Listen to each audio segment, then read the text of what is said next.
Greetings and salutations, my digi-peeps. I wanted to start this video out by saying I always want to have fun with you all.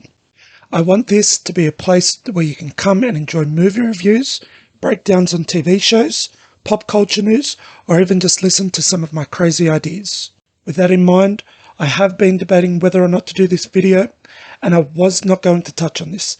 However, I feel it would be a disservice to a once-in-a-generation talent who has transcended the sport of cricket.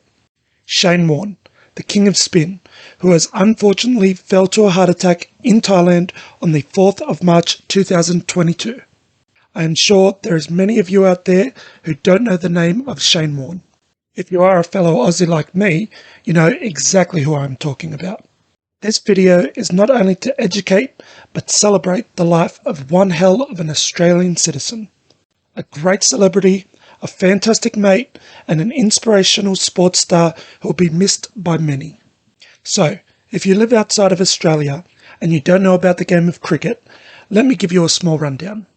Cricket is a bat and ball game with two teams of 11 players. One team will have two batsmen out on the pitch to score as many runs as possible by hitting the ball out into the field and then running from one side of the cricket pitch to the other. The opposing side will be out on the field waiting to catch the ball to get the batsman out or toss it back to the pitch to get them out by knocking out one of the three stumps at both ends. Now this means there is a wicket keeper and a bowler at either ends of the pitch. The bowler, of course, being the one who bowls the ball to the batsman at the end of the pitch. So that sounds simple enough, right? But when it comes to bowling, it is an art that involves many different aspects that the bowler must factor into their state of play. There were none better at this than Shane Warne, a man who would stare down his opponents, get into their head, play a psychological game before he had even bowled his first ball. Then he would finally make those fast-paced steps and bowl some of the most famous wickets heard around the world. A quick search on YouTube brings up numerous amounts of top 10 bowls bowled by Shane Warne. Maybe one of the most famous was that dubbed the ball of the century. Now, this ball, when I say the spin on it just defied what you would believe was possible, is an understatement. Warne was not dubbed the king of spin for nothing. To bowl this ball out to the right of the pitch, to have enough spin on it that it curved around the batsman and then went left straight into the wickets, it's a sight to behold. And honestly, it is something we will most likely never see in our lifetime again. The cricket ball was Warne's weapon, basically. He spun his way to wickets that just seemed impossible. Not only that, but he inspired a generation to pick up a cricket ball and try out this leg spin. I can guarantee you that we will be seeing Shane Warne's legacy live on in many years to come. We probably have most of our current team playing thanks to the inspiration of the likes of Shane Warne. Seeing this man play was something special, and the world took note. My mother, who I think is still in shock herself, was just telling me a story yesterday of my dad sitting in the boiling hot sun just to watch the likes of Shane Warne play at the MCG.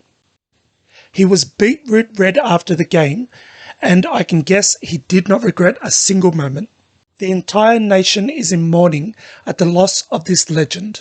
I was just saying yesterday, when we had Shane Warne on our team, with the likes of Ricky Ponting, Glenn McGrath, Mark and Steve Waugh, we were untouchable. No country in the world stood a chance at winning against us when we were at our best.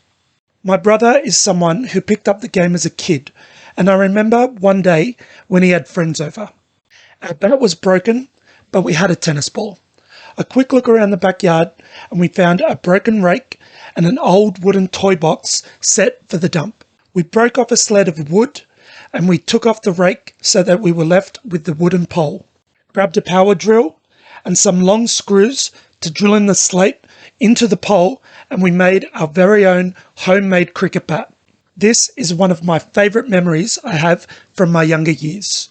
We actually had that homemade bat for a few months, if I remember, and I do not doubt that our passion to play the game that day came from incredible players like Shane Warne.